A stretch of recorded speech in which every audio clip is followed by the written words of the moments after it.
There is a quiet truth the world avoids. You do not manifest what you want. You manifest what you are willing to become. Desire alone creates nothing. Dreams without discipline rot into fantasies. And the universe does not bend for a mind at war with itself. Most people chase outcomes the way a child chases shadows, grasping, frantic, blind to the source of the light. They want the reward without the reconstruction. They want the transformation without the tearing apart. But a Stoic knows everything you seek demands a price. Not paid in money, but in identity. In the version of yourself you must be willing to kill. Because manifestation is not magic. It is not wishing. It is alignment, the brutal, sacred work of bringing your soul, your actions, and your direction into one unbroken line. So before you claim to want anything, wealth, peace, love, purpose, ask yourself a question that cuts deeper than any mantra. Are you willing to become the person your desires require? If not, your desire is only noise. You want something badly. A different life. A stronger body. A clearer mind. More money. More peace. More power over yourself. But if you're honest, you've been stuck in the same loop for years. You wake up with intention, but fall into the gravity of old habits. You speak of change, but your actions still orbit the same fears. You imagine a higher version of yourself, yet you keep negotiating with your weaknesses like they deserve a seat at your table. You want to manifest, but you're scattered. Distracted, half in, half out, and that internal split is slowly breaking you.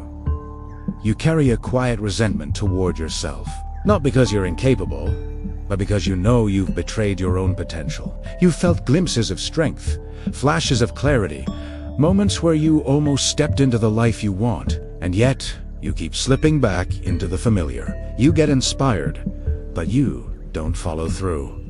You plan, but you don't execute. You wait for a sign, for motivation, for the perfect moment, all while time moves without asking your permission. Inside you there are two forces battling every day, the self that wants to rise and the self that fears the cost. And right now, the fearful one is winning. Not because it's stronger, but because you've allowed it to speak the loudest. This is the real problem. You want a powerful life, but you're still living with powerless patterns. The world tells you to manifest by wanting harder, to visualize until reality bends, to declare, affirm, attract, but the Stoics knew a quieter, sharper truth.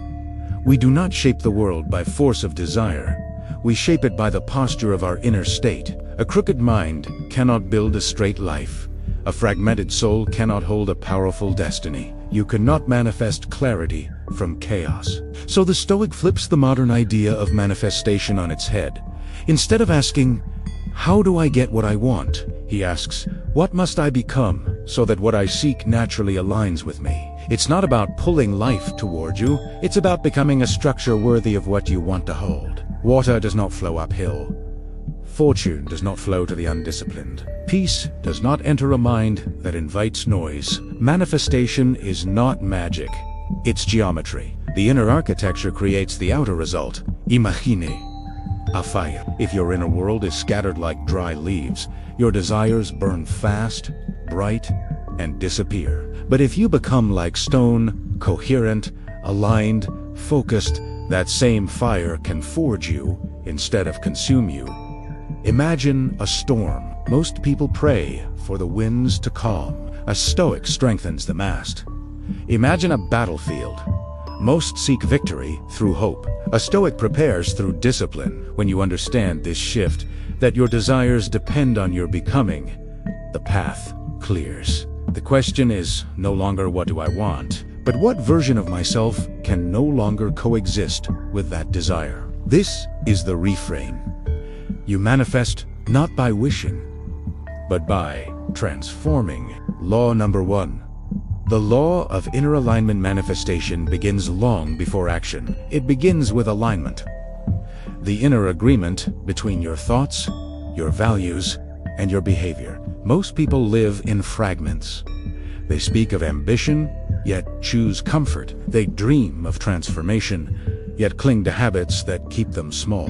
Their mind wants one thing, their emotions want another, and their actions drift in a third direction entirely. A misaligned person cannot manifest anything enduring. They are like a ship with 3 captains commanding 3 different shores. Inner alignment means this: your desires, your discipline, and your daily behavior must point toward one horizon, one direction, one truth, not scattered, not contradictory, not impulsively shifting based on fear, fatigue, or mood. When a Stoic aligns internally, something powerful occurs. The world stops feeling like resistance and starts feeling like response. Because alignment generates momentum. A mind that knows what it wants moves with clarity. A heart that is disciplined stops negotiating. A body trained in routine moves without debating. This is how you manifest. You become the direction you're moving toward. Ask yourself, do your mornings reflect your desires? Do your habits honor the future you want? Do your choices echo the identity you claim to seek?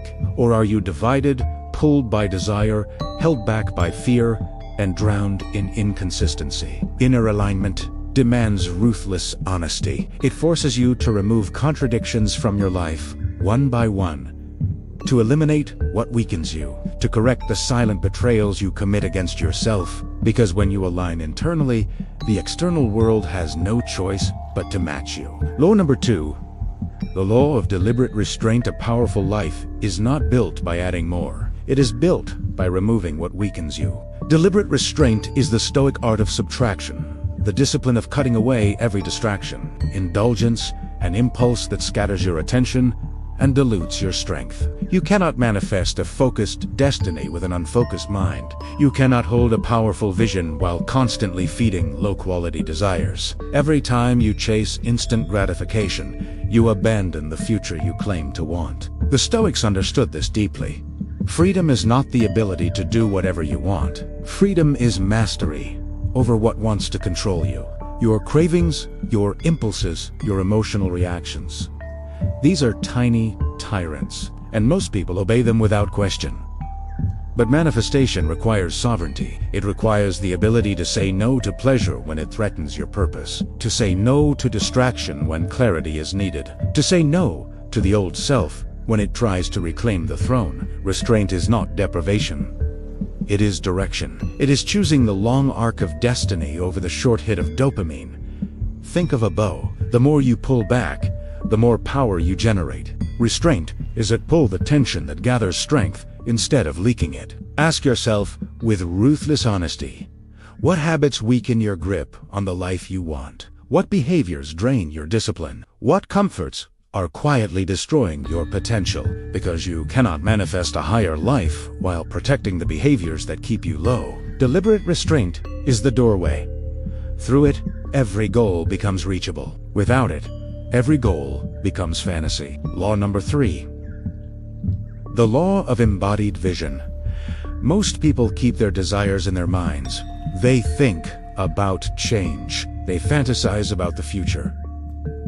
They imagine a life they want, but they never become it. The Stoic understands something modern manifestation culture forgets. A vision has no power until it is embodied.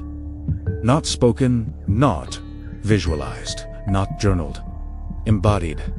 Embodiment means this: you live today as if the future you want is already your standard. You carry the posture, the discipline, the decisions of the person you are becoming before the results appear. It is the opposite of pretending. It is the practice of alignment through action. If you want to be calm, you train your breath in chaos. If you want to be wise, you observe yourself before reacting. If you want to be wealthy, you practice responsibility, order, and clarity every day. If you want respect, you move as someone who respects himself first. When you embody your vision, your body becomes the signal.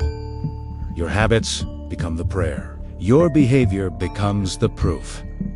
And the world responds accordingly. The Stoics knew identity precedes outcome. You don't manifest by wishing, you Manifest by rehearsing the future through disciplined action. This is why so many people fail. They wait for confidence before acting. They wait for clarity before moving. They wait for results before believing. But embodiment reverses the process. You act first. You shift internally. You become the person who would naturally receive what you desire. Ask yourself, what would the highest version of you do today? Answer honestly, then do that even if it's uncomfortable, even if no one sees it. Because the moment you embody your vision, the universe begins aligning with you. Law number 4. The law of fortified discipline. Discipline is not motivation. It is not excitement. It is not the spark that gets you started. Discipline is the structure that holds you together long after the spark has died. Most people treat discipline like a mood, something they rely on only when they feel inspired. But a Stoic understands, your life is only as strong as the routines you refuse to break. Fortified discipline means building a system so unshakable that even your weaker days bow to it. It means creating rhythms, boundaries, and daily rituals that protect your focus and train your body to obey your purpose, not your impulses. This is the opposite of chaos. This is the opposite of emotional This is the architecture of a powerful mind.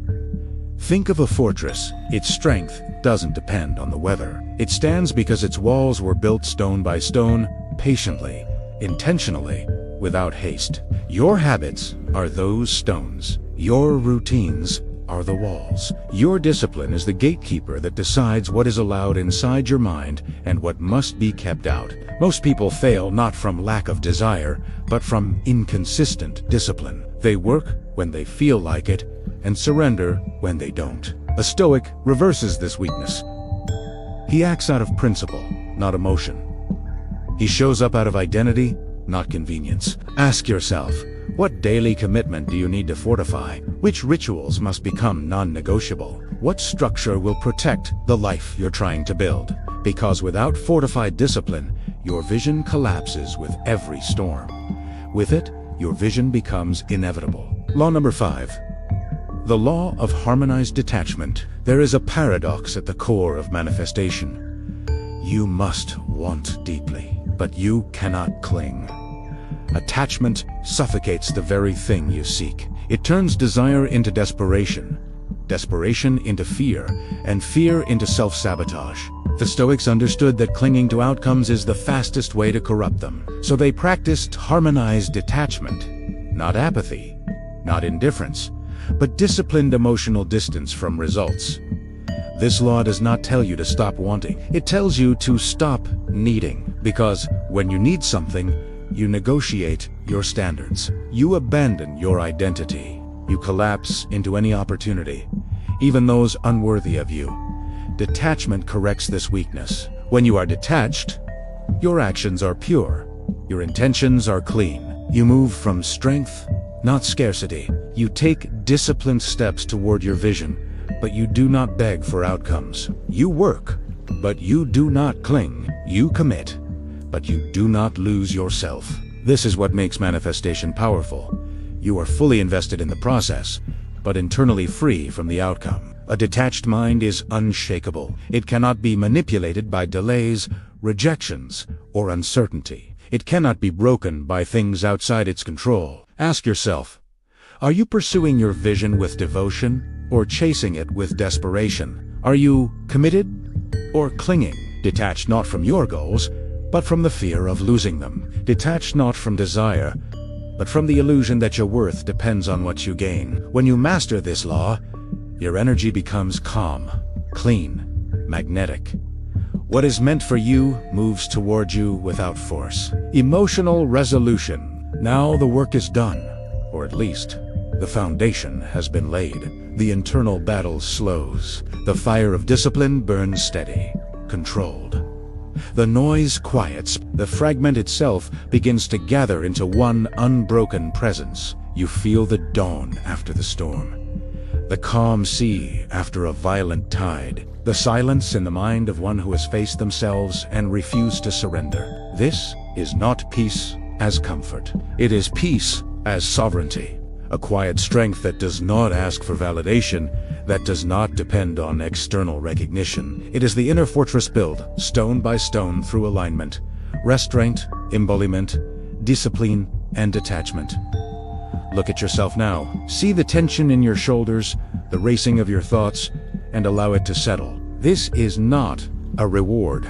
It is recognition that the struggle shapes you, and that the struggle, when embraced, brings clarity. Your desires still exist, but they no longer control you. Your ambitions still rise, but they rise from a foundation of self-mastery, not impulse. Your life is no longer a battlefield of scattered forces, but a terrain of deliberate motion and quiet, unstoppable power. Take a breath. Feel the solidity in your spine, the clarity in your mind. You are no longer fractured. You are present, aligned, prepared. The world may still test you, but the inner citadel stands. And from this place, you move differently, not desperate, not frantic, not distracted. You move like one who owns themselves. And in that ownership, everything you desire becomes possible, inevitable, even when approached with the laws. You now know. Final mantra, closing challenge. Remember this truth. You owe no one your peace, not the world, not your doubts, not even your fears. Guard it like a fortress, like the last flame in a storm. You will be tested. Opportunities will come disguised as distractions. Desire will whisper, fear will roar, and the world will try to convince you that compromise is survival. Do not yield. Do not bend. Do not negotiate with what weakens you. Manifestation is not a gift. It is earned, stone by stone, habit by habit, moment by moment. You are the architect. You are the sculptor. You are the vessel. Become the person who naturally holds what you seek. Not desperate, not clinging, not fractured. And when the world responds to your strength, do not be surprised. It is merely reflecting what you have cultivated within. Speak this truth to yourself every day. I build, I align, I act, I detach, I endure. All that I desire flows to me, because I have become the vessel worthy of it. Subscribe to Timeless Stoic Mind, and keep building the fortress within.